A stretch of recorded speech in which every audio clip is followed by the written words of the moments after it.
Lo que sí puedo asegurar es que obviamente todo estaba preparado. El gobierno sabía lo que iba a hacer. Se trataba de impedir cualquier manifestación o brote estudiantil antes y durante las Olimpiadas. Las luces de Bengala fueron la orden de tirar, y se disparó a todas partes.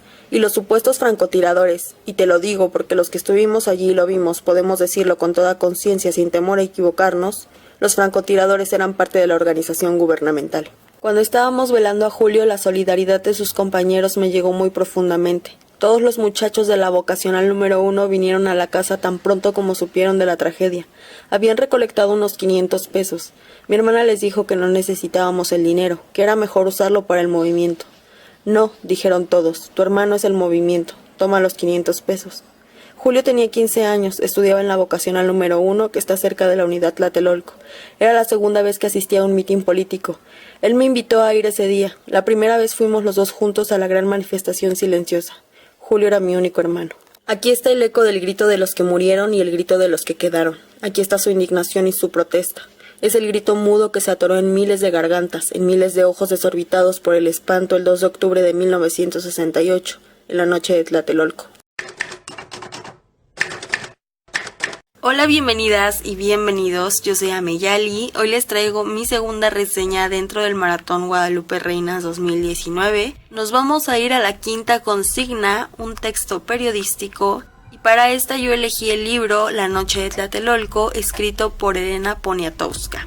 Tengo mucho que decir acerca de este libro, pero voy a tratar de ser breve y clara. Recuerden que mi reseña por escrito está en Goodreads y las fotos de estas páginas están en Twitter, por si quieren darle un retweet y ayudarme a que más gente vea esta recomendación. Para quienes no tienen contexto alguno de lo que es la noche de Tlatelolco, en 1968 en México surgió el movimiento estudiantil, uno de los movimientos sociales más grandes que hemos tenido en este país, y que fue reprimido de forma brutal el 2 de octubre de 1968, cuando el gobierno masacró a manifestantes que se encontraban en un mitin político en la Plaza de las Tres Culturas en Tlatelolco.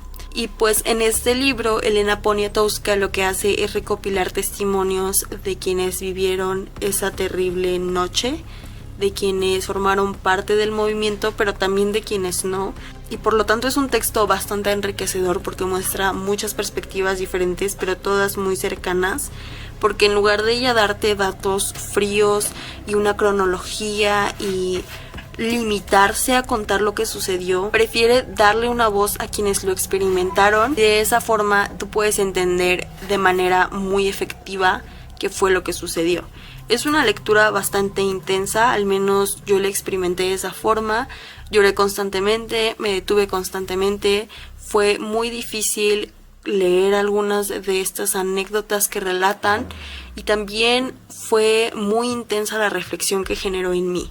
Para ser sincera, hasta hace unos 3 años yo estaba bastante alejada de cualquier tipo de movimiento social. Me avergüenza aceptarlo, pero yo era de las personas que decían cosas como los pobres son pobres porque quieren. Y ahora, gracias al feminismo, hay que decirlo, estoy mucho más involucrada en aprender, en politizarme y en ser activa en estas causas que yo considero justas. Este año ha sido un año muy intenso de protestas y de manifestaciones feministas aquí en México, y también ha sido un año lleno de protestas por todo el mundo porque no hay un bienestar social.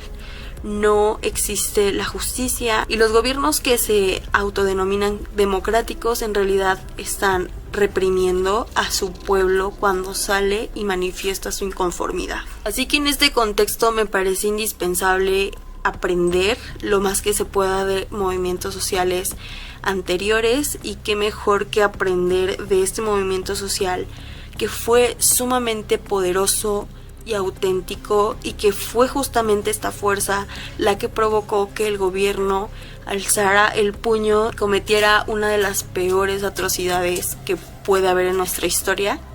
A través de los testimonios que la autora recopila, realmente se vuelve muy evidente cómo este movimiento era legítimo y cómo el gobierno trató de mancharlo, trató de hacerlo parecer algo que no era.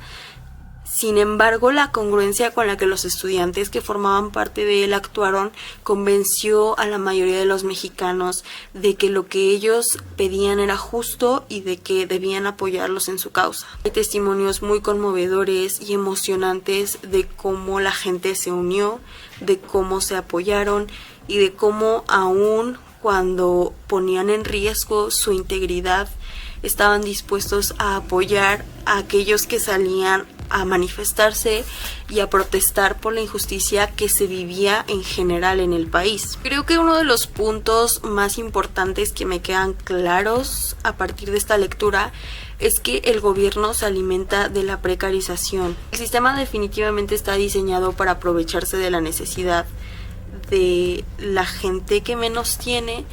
Y es que en algunas anécdotas que relatan hablan de cómo los granaderos trataron de renunciar en cuanto el gobierno comenzó a enviarlos a reprimir a los estudiantes.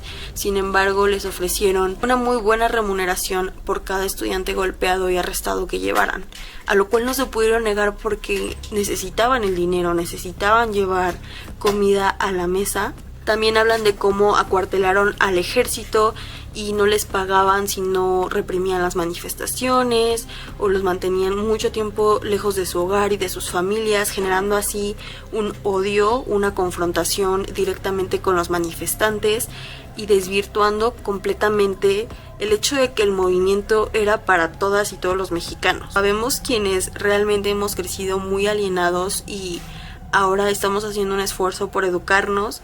Así que agradezco mucho que lecturas como esta se me crucen en el camino y que colectivas como Libros Bifortipos hagan esta labor de acercarnos a las autoras y de acercarnos a estas historias que despiertan una conciencia social muy profunda en nosotras. Hacia el final del libro se habla de cómo después de la matanza de Tlatelolco no hubo ninguna consecuencia, el gobierno asesinó y se salió con la suya. Aun cuando dentro de los heridos hubo periodistas internacionales, no hubo ninguna represalia contra el gobierno mexicano y eso me hizo pensar qué pasaría si esto se repite hoy. ¿Qué haría yo? ¿Qué haríamos todos? ¿Actuaríamos de esa misma forma? Y luego me di cuenta de que esto está pasando todos los días. Todos los días hay represión, todos los días hay desaparecidos, todos los días hay feminicidios. Hoy hubo 10 feminicidios, mañana va a haber 10 feminicidios. Los gobiernos de los estados y el gobierno federal no están respondiendo, no están tomando ninguna medida efectiva para garantizarnos seguridad y justicia, para garantizar un bienestar colectivo. Y no podemos seguir haciendo lo que hacíamos en el 68 cuando asesinaron a esos estudiantes y solo sus madres salieron a protestar el día después. Entonces lo que me deja este libro es justamente muchas ganas de ser más activa en los movimientos que yo considero justos, politizarme, el educarme, el empatizar y el dejar un poco atrás el miedo que le tengo a las manifestaciones. También obviamente entiendo la importancia de simplemente estar hablando aquí a través de este video del tema, porque debemos de educarnos mucho, debemos compartir lo que aprendemos respecto a los movimientos sociales y tenemos que cambiar la forma en que interactuamos y en la que nos apoyamos unos a otros, unas a otras. Así que son esas dos cosas. Por un lado, buscar el cambio desde nuestro entorno inmediato y por el otro, politizarnos. Les recomiendo muchísimo este libro, les recomiendo muchísimo aprender de los movimientos sociales que haya en su país o que hayan tenido lugar en el mundo, en cualquier sitio, porque todos tienen la misma naturaleza. Y si tienen algún documental o algún libro que me quieran recomendar al respecto, puede ser de Tlatelolco o puede ser de algún otro movimiento, pueden dejármelo aquí en los comentarios. Recuerden ver las fotos en mi Twitter, darle retweet para que así pueda llegar a más gente este video y también ver mi reseña por escrito en Goodreads, donde seguramente puse todo más en orden y más claro que aquí. Yo soy Ameyali y espero nos veamos en el siguiente journal.